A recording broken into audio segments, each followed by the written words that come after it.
نحمده ونستعينه ونستغفره ونؤمن به ونتوكل عليه ونعوذ بالله من شرور أنفسنا ومن سيئات أعمالنا من يهده الله فلا مضل له ومن يضلل فلا هادي له ونشهد أن لا إله إلا الله ونشهد أن سيدنا محمدا صلى الله عليه وسلم. أما بعد، قال الله سبحانه وتعالى: أعوذ بالله من الشيطان الرجيم، بسم الله الرحمن الرحيم، لقد خلقنا الإنسان في أحسن تقويم. وقال النبي صلى الله عليه وسلم: المؤمن للمؤمن كالمرآة، أو كما قال عليه الصلاة والسلام. قرآن مقدس کی جو آیت میں نے آپ کے سامنے تلاوت کی ہے، اس میں اللہ رب العالمین فرماتا ہے کہ یقیناً ہم نے انسانوں کو بہترین سانچے میں ڈھالا ہے. یقیناً ہم نے انسان کو بہترین سانچے میں ڈھالا ہے، یعنی انسانوں کا وجود اللہ رب العالمین نے بہت ہی بلند بخشا ہے، کیونکہ اللہ تعالیٰ نے انسانوں کو عقل دیا، شعور دیا، دماغ دیا، فکریں دی اور قدرت دی.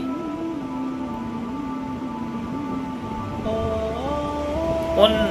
مخلوقات کے مقابلے میں جن کو اللہ رب العالمین نے دنیا میں وجود بخشا ہے، اس کائنات کے اندر کم و بیش 18,000 مخلوق ہے. ان 18,000 مخلوق میں سب سے اعلیٰ، سب سے اشرف، سب سے افضل جو مخلوق ہے وہ ہے انسان،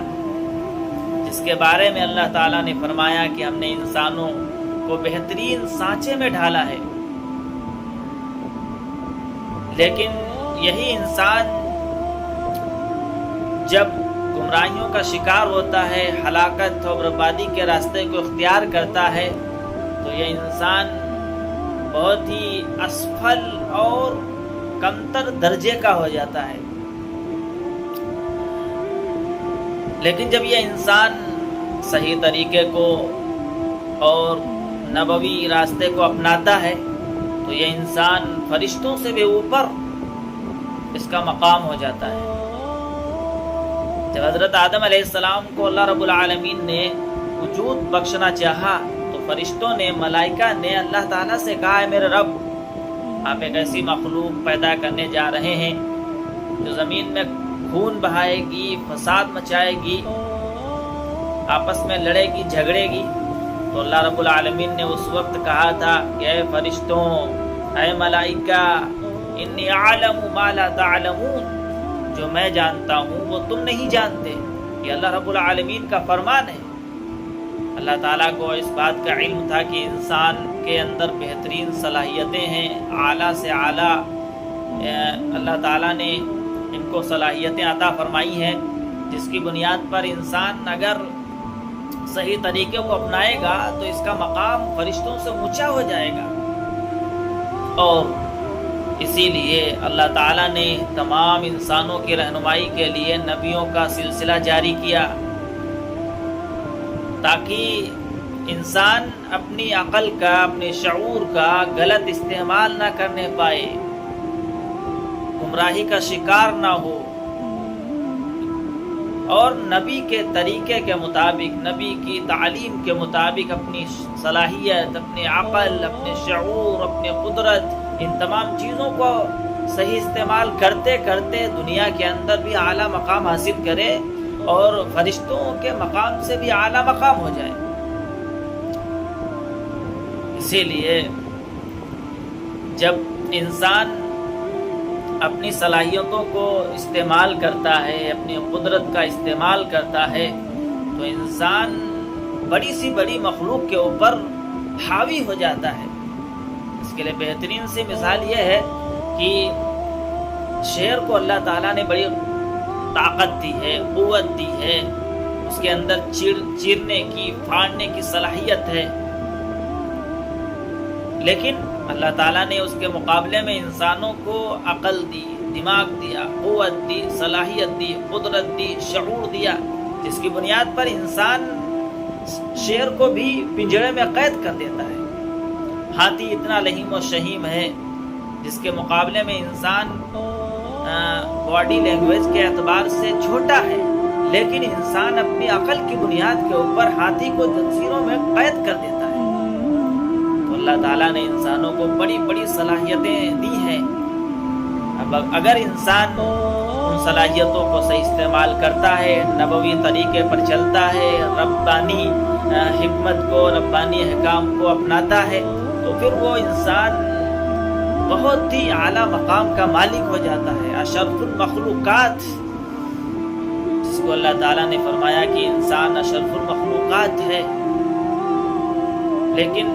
جب یہی انسان غلط راہ کو اختیار کرتا ہے، غلط طریقے کو اپناتا ہے، اپنے دماغ کا، شعور کا، عقل کا، قدرت کا غلط استعمال کرتا ہے، اور وہ یہ سمجھتا ہے کہ ہم سے زیادہ عقل مند، ہم سے زیادہ کامیاب کوئی دوسرا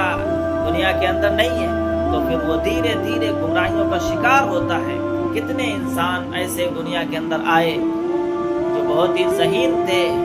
بڑی صلاحیتوں کے مالک تھے، لیکن انہوں نے نبوی تعلیمات کو نہیں اپنایا، نبوی طریقے کو نہیں اپنایا، اللہ رب العالمین کے احکامات کو انہوں نے پیچھے چھوڑ دیا، اور صرف اپنی دماغ، اپنی عقل، اپنے شعور کے بلبوتے پر وہ یہ سمجھتے رہے کہ ہم بڑے کامیاب انسان ہیں، صحیح طریقے پر چل رہے ہیں، تو وہ ہلاکت اور بربادی اور گمراہی کا شکار ہو گئے۔ انہی تمام انسانوں کی ہدایت کے لیے اللہ تعالیٰ نے نبی بھیجا، اور نبی کے ساتھ ساتھ آسمانی کتاب کو نازل کیا۔ ان ھذا القرآن یہدی للتی ہی اقوم، یہ وہی قرآن ہے جس کو اللہ تعالیٰ نے ہدایت کی کتاب بنایا۔ قرآن ایک ہدایت کی کتاب ہے، گائیڈ بک ہے، رہنمائی کرتی ہے